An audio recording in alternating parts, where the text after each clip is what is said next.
क्या है? और दोनों होने होती। सरकार ने विपक्षी दलों से आग्रह किया कि इस मामले में राजनीति न करें। नहीं, कोई राजनीति नहीं कर रहा, लेकिन जो हुए है घटना घटी है, बड़ी दुखदायी घटना है। तो यही दल हमने तो यही मांग किया है, दोषी को सजा दो और इंसाफ देना सरकार की जिम्मेवारी है।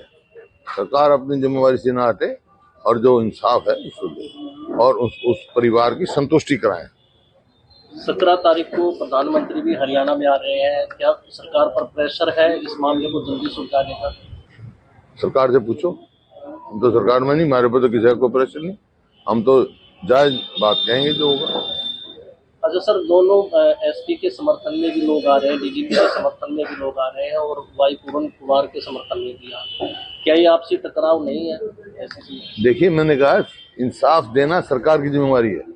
सरकार कितने दिन क्या कर रही है? एक हफ्ता हो गया। अभय सिंह चौटाला का एक विवादित बयान सामने आया है वाई पूरन से। क्या 6 दिन हो चुके हैं। देखिए, मैं दोनों को ही, अमनीत जी को भी और पूरन जी को भी मैं पिछले 15 सालों जानता हूं, 15 साल से भी ज़्यादा से।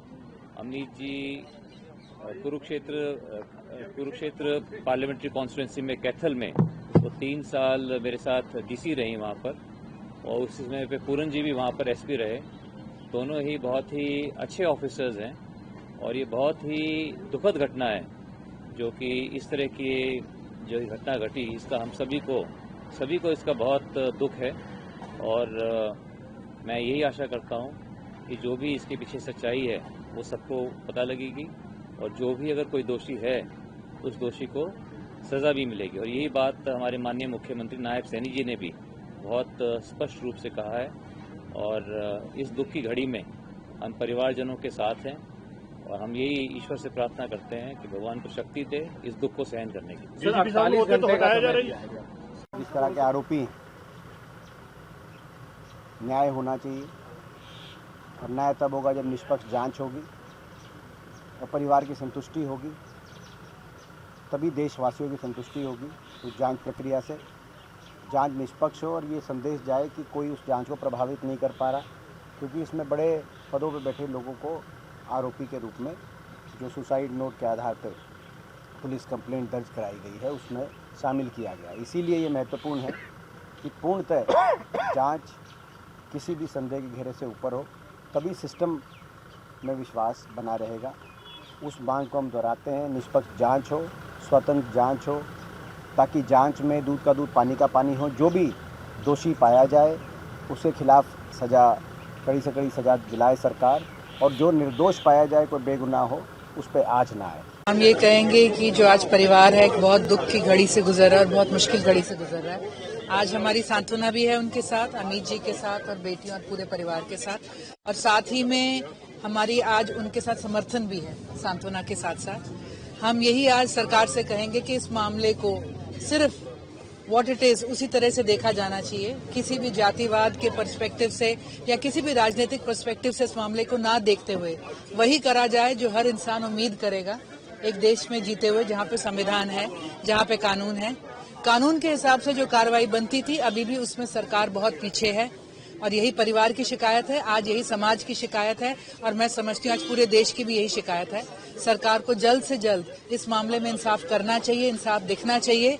और ये आज बहुत दुख की बात है कि इतने बड़े पद पर आने के बाद भी एक व्यक्ति को इतनी असहायता महसूस हो कि वो अपनी जान लेने पर मजबूर हो जाए। एक शब्द अंदर लिया गया था कि this is not a suicide, this is a systemic murder. तो आज हम इट्स अ इंस्टीट्यूशनल मर्डर। आज हम सरकार से ये कहेंगे कि आज इम्तिहान परिवार का नहीं है, आज इम्तिहान सरकार का है और सारा देश आज यहाँ पे नजरें लगाए बैठा है कि सरकार इसमें इंसाफ करती है, परिवार के साथ खड़ी है, या आज फिर किसी न किसी भेदभाव या उसका प्रतीक बन जाता है आज ये हादसा। तो आज फिर हमारी तरफ से अमित जी के साथ, पूरे परिवार के साथ, समाज के साथ, साथियों के साथ सांत्वना है, साथ है और परिवार से यही गुजारिश है कि जल्द से जल्द इस बात के अंदर इंसाफ करा जाए। आज बहुत दुख की, न केवल आज 7 दिन हो चुके हैं जो आज हमारे बीच में पूरन जी नहीं रहे, आज भी उनकी जो बॉडी है वो मॉर्ग में पड़ी है, आज भी परिवार दुख की जगह एक लड़ाई लड़ने पर मजबूर है और जो भी उनके साथ हुआ उसके गुनाहगार तो शायद बाद में मिलेंगे। जो आज परिवार के साथ हो रहा है कहीं उसकी गुनाहगार सरकार ही ना बन जाए। तो हमारी सरकार से गुजारिश है, कृपया इस मामले में जस्टिस करें एंड जस्टिस डिलेड ना हो, जस्टिस डिनाइड ना हो। Thank you. अभी उनके वाइफ से भी, बेटियों से भी और उनके इन लॉज से भी, उनकी मदर से भी, उनसे मिल करके आया। बड़ी हैरानी की बात है, 1 हफ्ता हो गया और इस 1 हफ्ते में सरकार जो है केवल लिपापोती करने में लगी हुई है। अब तक इतनी दफा करके उन्होंने आश्वासन दिया कि हम कार्रवाई करेंगे। मैंने मुख्यमंत्री का बयान पढ़ा था, मुख्यमंत्री कह रहा था कोई कितना भी बड़ा व्यक्ति होगा हम उसके खिलाफ सख्त कार्रवाई करेंगे। पिछले 10 साल से लगातार वो अपनी कठिनाइयां बता रहे थे सरकार को, कौन कौन उनको परेशान कर रहा था, किस तरीके से कर रहा था, वो सारी बातें सरकार के सामने रखी।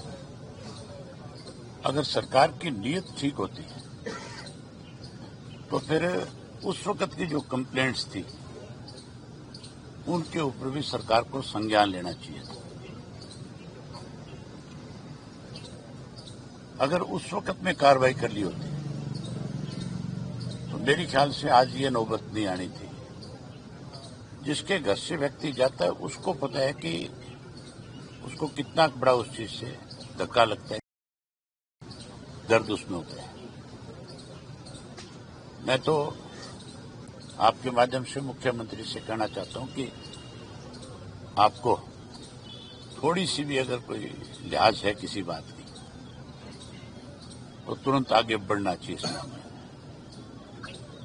अभी मैं गवर्नर से मिलूंगा, पंजाब वाले से, उनसे जाकर के कहूंगा कि आपकी जिम्मेवारी बनती है कि मामला चंडीगढ़ का है। हरियाणा की सरकार तो इस मामले को जानबूझ करके लिंगर ऑन करना चाहती है। ये पहली बार नहीं है, हरियाणा अनेक बार इस तरह की चीजों से शर्मसार हुआ है।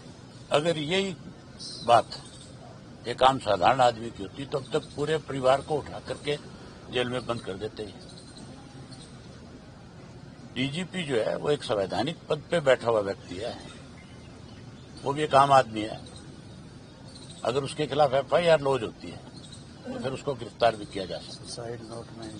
सुसाइड नोट में साफ लिखा हुआ है कि मैं किसकी वजह से सुसाइड कर रहा हूं।